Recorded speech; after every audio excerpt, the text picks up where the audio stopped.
How's it going, everyone? I'm Nick, and you're listening to the Fresh Perspective Podcast. The summer solstice in the Northern Hemisphere is drawing near, so why not take a break, go outside, and see if you can find a few constellations in the summer night sky.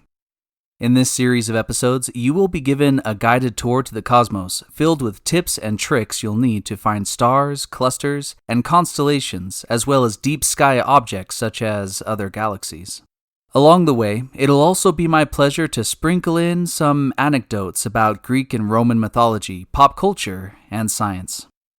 So before you go out camping with your family, stay up late with a date, host a star party, or spend some time alone under the stars, feel free to download the raw audio files of this series onto your phone from our website. After you step outside, hold the phone up to your ear, look up, and follow these directions to discover some of the greatest treasures of the night sky.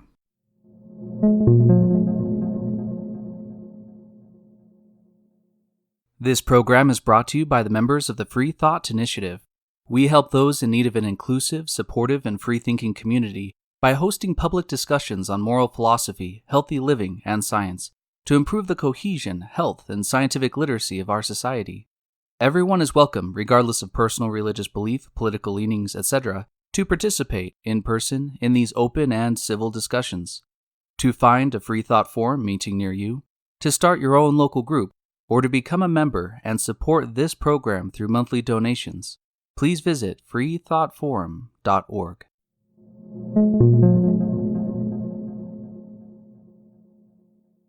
Tonight's brief primer episode will help you get started with good stargazing techniques. You will learn when and where it is best to explore the stars.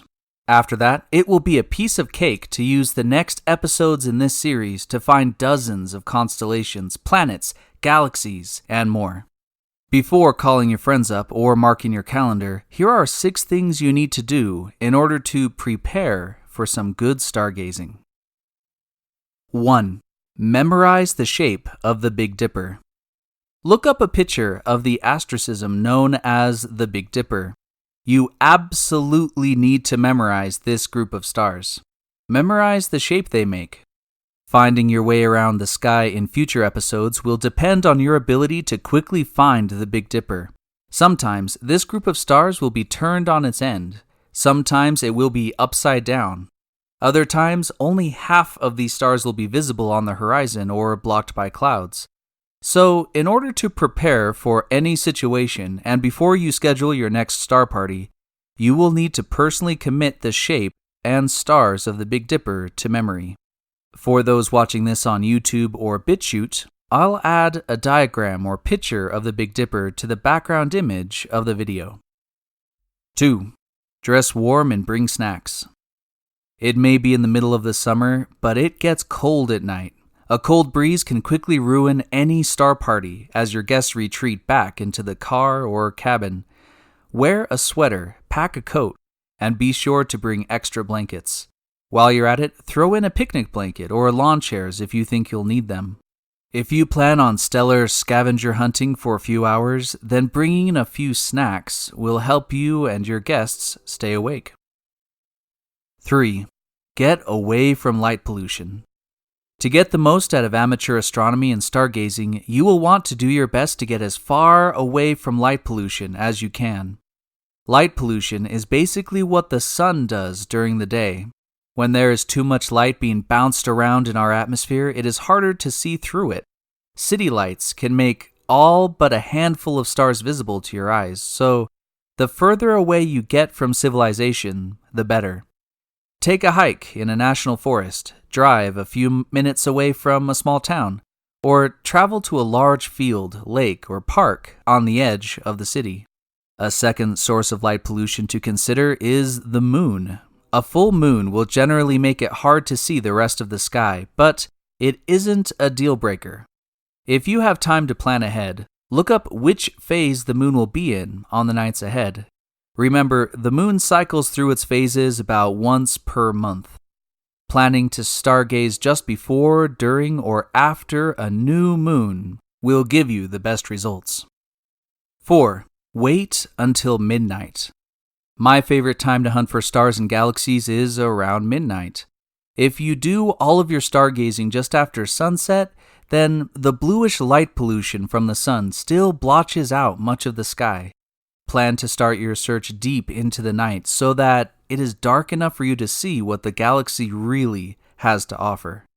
Now, this is just a general rule. Stargazing much later at night is also a great idea, and there are some things you can only find around sunrise and sunset. But for starters, and for your convenience, plan on beginning your star party at around midnight. 5. Give your eyes time to adjust. Here is the first rule of stargazing. Put your phones away.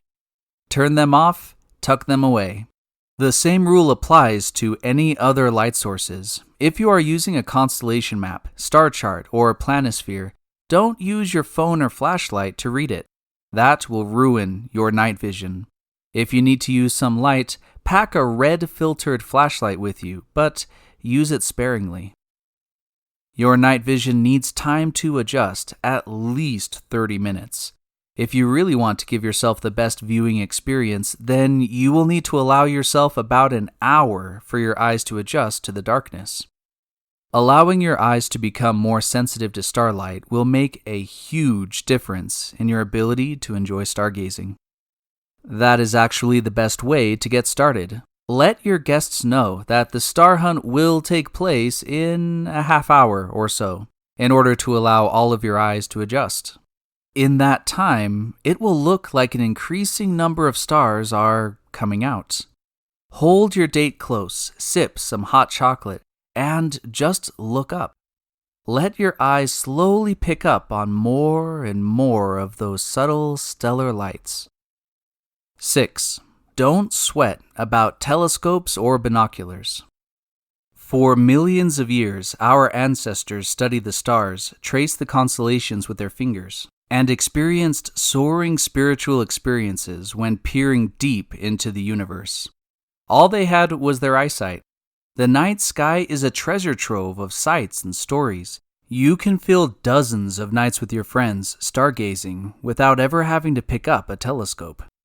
I think the best way to get started is with the naked eye.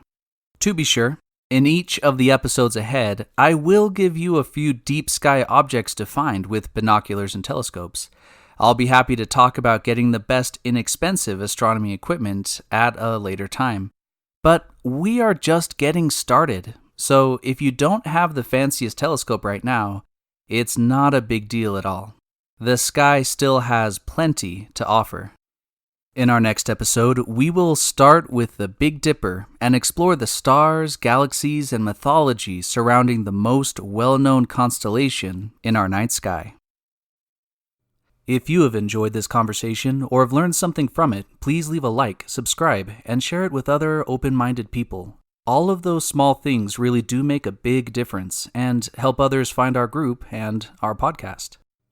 That is all I have for you today. But the conversation continues across social media and in the comment sections below.